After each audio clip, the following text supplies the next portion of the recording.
Ada orang-orang yang seringkali mengeluhkan perilaku orang di sekitarnya yang dirasa menyakitinya. Baginya lingkungannya menyakitkan. Terus saja menyakitinya. Di satu sisi, hal ini ya memprihatinkan. Kasihan juga lah, ya kan? Tapi di sisi lain, hal ini juga jadi pertanyaan. Apakah benar lingkungannya benar-benar menyakitinya? Kenapa pertanyaan ini penting? Karena kita juga tidak bisa hanya sepihak menilai apapun. Di balik satu sisi mata koin, ada sisi satunya.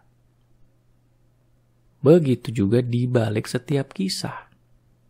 Ada kepentingan yang ikut di dalamnya. Maka penting untuk tahu sisi lain dari kisah itu. Sama dengan si orang yang merasa sering tersakiti itu. Benarkah itu yang terjadi? Benarkah lingkungannya menyakitinya? Kalau memang benar, ya sudah. Hal ini memang memprihatinkan. Kita juga perlu ikut bersimpati. Syukur-syukur bisa kasih solusi. Tapi bagaimana kalau tidak begitu?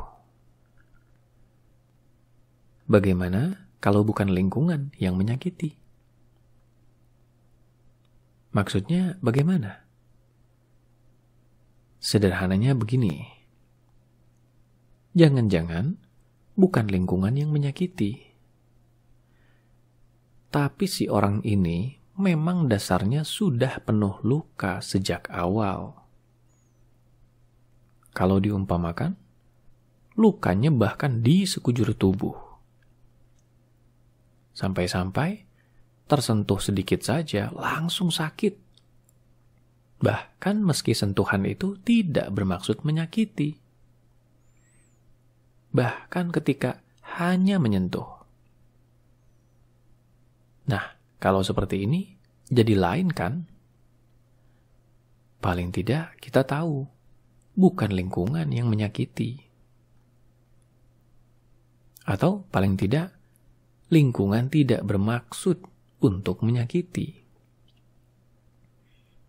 Masalahnya adalah memang dasarnya orangnya penuh luka.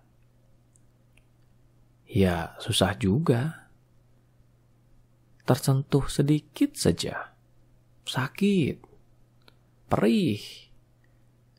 Karena luka itu bereaksi.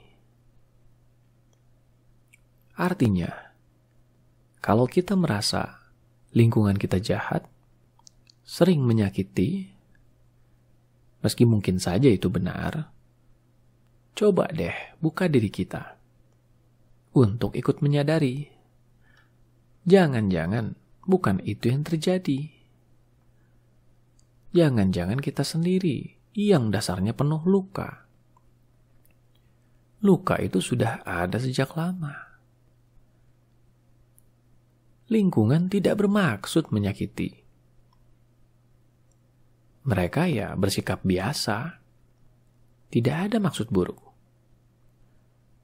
Luka yang ada itu yang kena. Alhasil apa-apa jadi dirasa menyakitkan.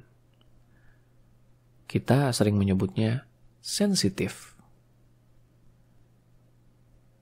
Paling tidak, kalau kita tahu itu, kita bisa lebih mawas diri.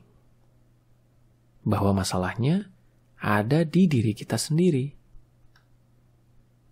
Jadi diri kita sendiri yang perlu aktif cari solusinya. Hal-hal yang keras sekalipun bisa terasa biasa saja ketika mengenai orang yang sehat. Sebaliknya, hal-hal biasa sekalipun bisa terasa menyakitkan kalau yang terkena itu adalah orang yang sakit. yang penuh luka. Jadi, waktunya introspeksi. Waktunya bereskan luka-luka itu.